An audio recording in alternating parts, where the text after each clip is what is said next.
我係 Christopher，我架中古係1993年萬事得 MX5。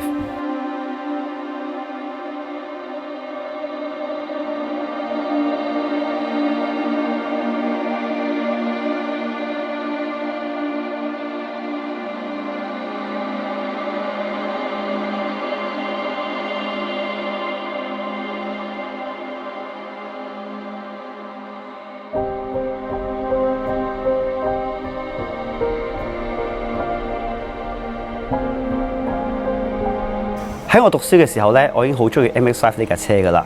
咁我走去旺角模型鋪度，咁就揾架 MX5 模型砌啦。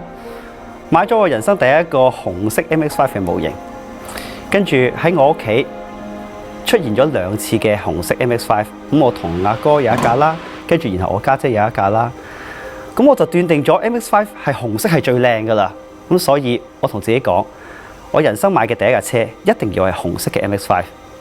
當我考到牌之後，就搏命咁樣揾架 MX5。原來要揾一架 NA 嘅 MX5 係好難嘅事，仲要係紅色添啊！咁揾咗幾年都揾唔到，直至到有一次，我經過停車場，見到有個男人喺度洗緊佢架 MX5，仲要係紅色嘅喎。哇！我當堂即刻衝埋去就問佢買唔買架車啊？我翳咗佢好耐，同佢傾咗好耐偈。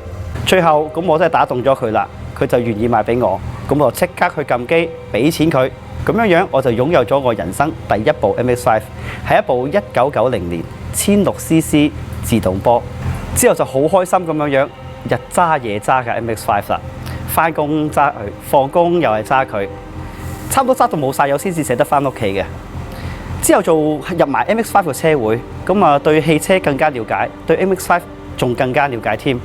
喺呢段時間，我同步擁有過幾部嘅 MX5，但係都唔係紅色，所以我繼續 keep 住呢一架1600cc 紅色嘅 MX5， 直至到2012年嗰次交通意外。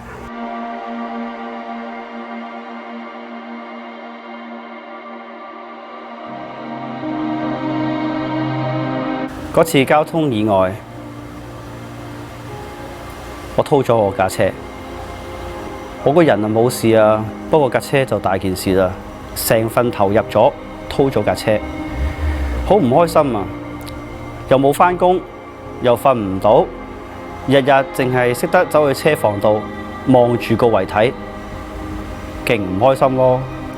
拖咗架 MX5 之後，咁我就周圍去揾返架紅色嘅 MX5 啦。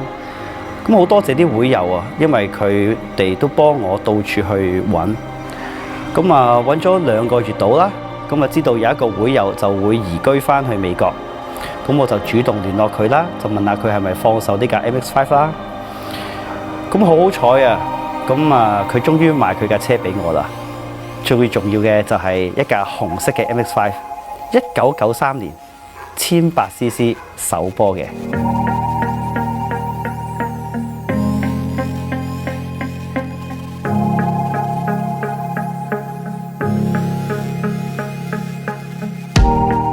MX5 咧係1989年誕生嘅，第一代嘅 NA 咧生產嘅年期係由89年至到去97年左右啦。咁分開有前期同埋後期啦。前期嘅 MX5 咧就係1600cc 嘅引擎，咁生產年期大約係89至到去92左右嘅。咁第二期嘅 NA 咧就係喺93年至到去97年左右嘅期間嘅，咁就係1800cc 嘅。而行貨嗰陣時候入前期只係入1600cc 嘅棍波，而後期相反係入1800cc 嘅自動波。咁所以我2部嘅 MX5 都係水貨。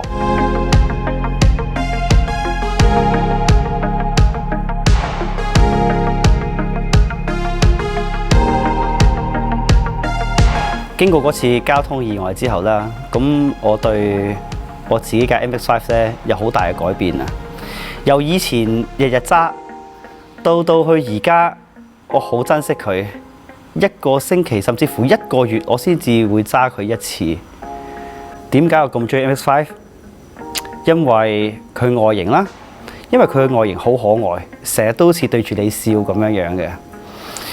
仲有佢嘅兼容性好強嘅，咁啊開住篷嚟揸，佢俾到嘅感覺你係好舒服，同埋俾到速度感你。雖然佢唔快，揸 MX-5 咧好有駕駛樂趣嘅。我同架車咧好有溝通嘅 ，even 你地下上面有一粒石仔啦，我揸嘅時候都可以感受得到嘅，好有原始嘅感覺。而呢個駕駛樂趣，我暫時都揾唔到喺其他車上面出現嘅。同埋，自從入咗會之後呢，咁就發現咗，原來呢架車呢係不停咁樣有嘢更新嘅，不停有出新嘅 product 出嚟嘅。咁變咗玩咗咁耐，都好有新鮮感，不停咁樣有嘢俾我 upgrade 我自己嘅車。所以話好多樂趣玩呢架車。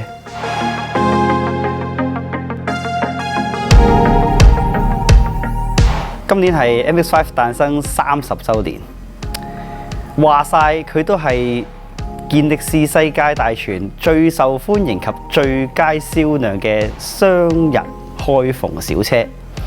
喺世界各地有唔同嘅活動，淨係單係日本就由年頭玩到年尾。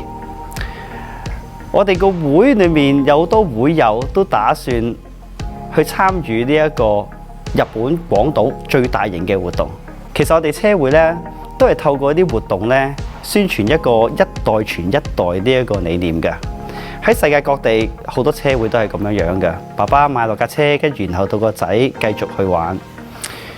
喺我哋車會嚟講呢，亦都有啲會友，爸爸買架車之後，然後個仔而家繼續喺個車會裏面繼續玩。